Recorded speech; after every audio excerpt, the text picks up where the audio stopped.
7 de la mañana con 34 minutos. Esta mañana nos acompaña Diego Salgado, director general del IES, para hablar precisamente sobre este sistema de salud. Muy buenos días, director. Muchísimas gracias por su presencia aquí en Noticias 7. Al contrario, gracias a ustedes por invitarme, estoy a las órdenes. Es imposible no preguntarle cuál es la seguridad en estos momentos del sistema de salud del IES respecto de todos estos acontecimientos que hemos tenido desde el pasado fin de semana. Bueno, en temas de seguridad, usted sabe, el Instituto Ecuatoriano de Seguridad Social, aparte de la seguridad social, muy poco podemos hacer, pero claro, hemos pedido auxilio desde siempre a la Fuerza Pública, esto es a las Fuerzas Armadas, a la Policía Nacional, sobre todo a raíz de ese hecho lamentable en donde asesinaron a una compañera nuestra, directora administrativa del Hospital Teodoro Maldonado en Guayaquil. Natalie López.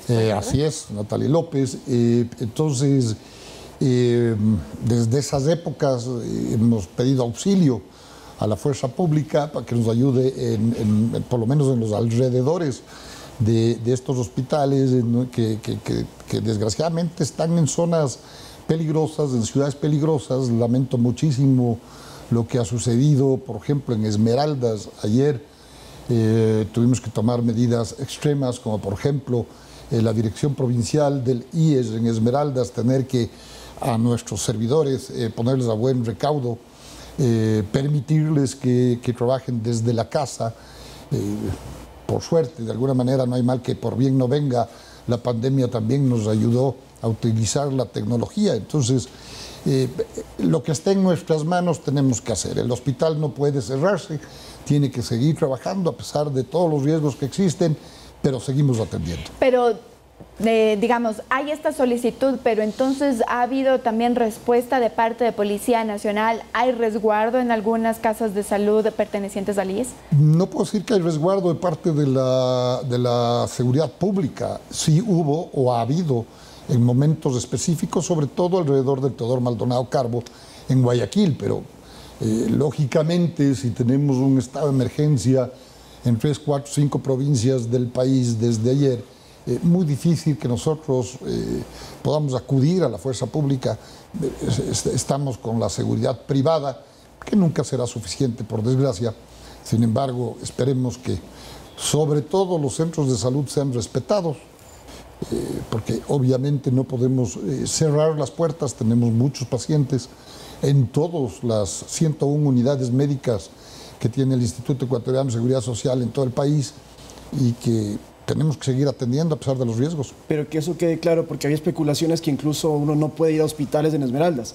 En el caso de los del IES, ¿están funcionando pese al riesgo de ayer? A pesar de todo, el hospital del IES en Esmeraldas, en la ciudad capital de la provincia, funciona y funciona normalmente. No hemos tenido alertas en temas de violencia, ni mucho menos, así es que está funcionando perfectamente. ¿Y medicinas, el abastecimiento tampoco está en el abastecimiento en general estamos ya superando el 80%. En Esmeraldas sí tenemos ciertos problemas, eso pudimos corroborar la semana pasada. Sin embargo, tenemos un abastecimiento, no el ideal, pero un abastecimiento aceptable para lo que va ¿Cuál del es el tiempo y del mes. porcentaje de abastecimiento y qué problema se detectó la semana pasada? En Esmeraldas el porcentaje, si no me equivoco, está en el 74% de abastecimiento de medicamentos, algo menos 69, 68. Ojalá la memoria no me falle, y hay ciertas personas que se agarran de eso para molestar. Estoy apelando a la memoria, no estaba preparado para eso, sino para hablar de pensiones, pues estoy apelando a la memoria. 64, 63% en insumos médicos, y los problemas que nosotros encontramos es que falta liderazgo en la administración del hospital, por desgracia. Es decir, gente de ahí mismo, de Esmeraldas, que no se conduele con la gente, ¿no? Es decir, el presupuesto de parte de la administración central, de parte de la dirección de salud, existe a tiempo. Nunca el presupuesto es el óptimo. Sin embargo, podemos avanzar en lo básico y elemental. El hospital ya queda pequeño también. Tenemos un terreno muy importante que también lo recorrimos el jueves de la semana anterior. Nos acompañó inclusive la señora prefecta de Esmeraldas, a quien reconozco y agradezco su interés posiblemente trabajemos juntos para poder adecuar ese terreno a un nuevo hospital. Si hablamos de un nuevo hospital, estamos hablando de un tiempo hasta tener el proyecto, autorizaciones, recursos y poner a construir. Sí, vamos a reactivar, a repotenciar el hospital en Esmeraldas, y eso será de inmediato. Problemas de la administración, problemas de mejorar el servicio, esos son los problemas que hemos encontrado en el hospital de Esmeraldas. Pero y con los problemas de corrupción, porque inclusive los atentados, las amenazas que sufrieron miembros, tanto funcionarios del IES como del Ministerio de Salud. En Esmeraldas también una funcionaria del Delfina Torres fue asesinada. ¿Cómo están trabajando ustedes con eso? No sé si todavía siguen con amenazas o han podido identificar por dónde habrían las irregularidades y cómo tratar de combatirlas. Sí, en general, insisto, el Instituto Ecuatoriano de Seguridad Social, por desgracia, no es el ente llamado a investigar los casos de corrupción, y puntualmente lo que usted bien dice en Esmeraldas y lo que ha sucedido en el Teodoro Maldonado Carbo en Guayaquil.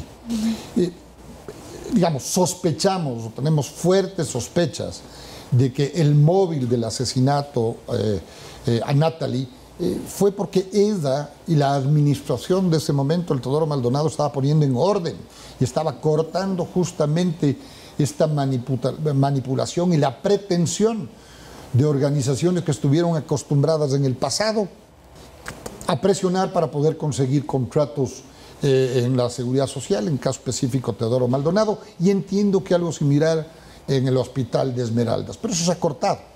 Entonces, casos de corrupción no conozco en hospitales en esta administración, que estamos desde agosto de 2022, vamos a cumplir en agosto de 2023 un año.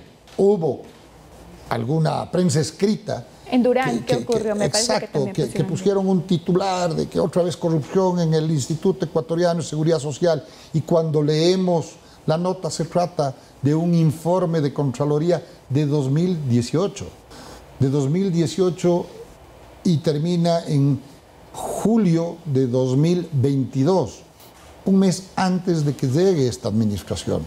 Entonces, claro, se han dado las explicaciones del caso, creo que no fueron suficientes. Sin embargo, esta administración no conoce casos de corrupción propias de la administración. Obviamente, son 101 unidades médicas que tienen una autonomía.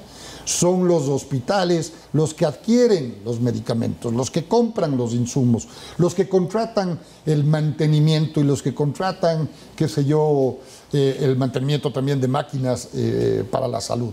Entonces, podría irse algún proceso no muy claro. Sin embargo, nosotros tratamos de controlar absolutamente todo. Insisto, un año de administración del presidente Alfredo Ortega, presidente del Consejo Directivo, y de mi persona como director general, no existen casos de corrupción. Les guste o no les guste, le duele a quien le duele, no existe.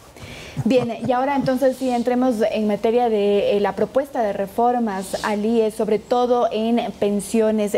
¿Cuál es la posición también de la Dirección General entonces del IES sobre lo que ya se ha presentado al presidente Guillermo Lasso? Es muy difícil que la Dirección General como tal, es decir, administrador del Instituto Ecuatoriano de Seguridad Social, que finalmente es el administrador de la Seguridad Social en el Ecuador, aparte del ISPOL y el ISFA, es muy difícil que yo pueda tener una posición oficial. Es decir, yo creo que es fundamental, es importantísimo, es plausible la iniciativa del señor presidente de la República, Guillermo Lasso, al conformar una comisión multidisciplinaria para que diagnostiquen la situación de la seguridad social en el Ecuador, sobre todo en el fondo de pensiones, ¿no? Y propongan una reforma que según ellos debería ser la adecuada para que tengamos una seguridad social sostenible. Esto es en el tiempo. Lo que sí le puedo decir es que el Seguro Social no está quebrado. Lo que sí le puedo asegurar es que el Seguro Social no va a quebrar en 3 años, como ciertos opinólogos siempre respetables dicen. Ayer ya me comentaron que son 5 años. Yo puedo decir que tampoco en 5 años, si no haríamos nada, quebraría el IES. Sin embargo, tenemos problemas. ¿Por qué? Porque parte de las pensiones de cada uno de los jubilados del Ecuador reciben el 40% de acuerdo a la ley. El 40% tiene que poner el Estado, es decir, a través del gobierno de turno. Y es muy triste que históricamente los gobiernos no han cumplido esa ley, no han cumplido en su totalidad. Es más, una época del correísmo se legisló y se quitó ese 40%, y eso causó, según los expertos, un hueco financiero que va entre los 6 y los 8 mil millones de dólares que no vas a poder recuperar. Pero ahora, con esta propuesta, ¿usted considera, quizás a plano personal, que es urgente ya tomar la decisión o hay que revisarla una vez más? Yo creo que es urgente revisar la propuesta que tiene esta comisión. El señor presidente de la República, yo tuve la suerte de estar presente cuando la comisión presentaba los resultados de su trabajo, algo más de 6 meses. El señor presidente de la República entregó mucho tiempo también para conocer. Obviamente se estará tomando su tiempo para analizar. El deseo del señor presidente de la República es que se debata esta propuesta, pero también vale la pena que ustedes y a través de ustedes conozca la ciudadanía que el presidente Alfredo Ortega, presidente del Consejo Directivo del IES, desde que llegó, conformó una comisión técnica integrada por expertos, conocedores y funcionarios del Instituto Ecuatoriano de Seguridad Social, justamente para trabajar en un diagnóstico y proponer también una posible reforma a la Ley de Seguridad Social, que hay que conocer que es de 2001. Solo para finalizar, entonces, usted dice que el IES no quebrará, o digamos el sistema de pensiones no quebrará ni en 3 ni en 5 años, pero que es urgente revisar ahora entonces esta propuesta de reformas. ¿Cuándo entonces estaría en peligro este sistema de pensiones? Mire, está siempre en peligro. Acabamos de pasar, desde mi punto de vista, una administración hace muy poquito tiempo, en donde en el 2015, ustedes saquen los cálculos de qué gobierno se trata, ampliaron los populismos, ampliaron la base de usuarios del Instituto Ecuatoriano de Seguridad Social. De acuerdo a la ley, clarito, dice, son los afiliados y sus hijos hasta 6 años. El populismo, que gobernaba en ese entonces, amplió para los hijos de los afiliados de 6 a 18 años.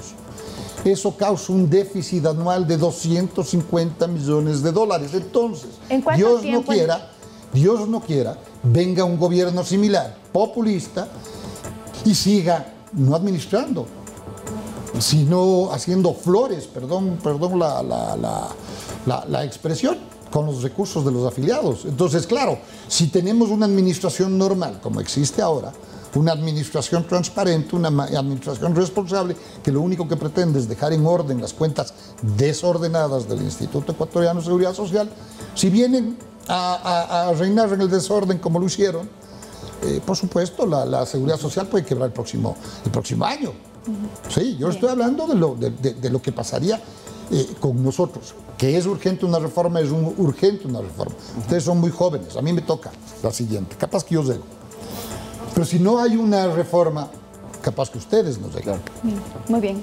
Se nos queda corto el tiempo para seguir hablando sobre este tema, Lauta. Así es, le agradecemos al director general del IES, Diego Salgado. Con esto nos vamos a una pausa, pero cuando volvamos tendremos una entrevista con el concejal Víctor Rodríguez del Cantón Esmeraldas.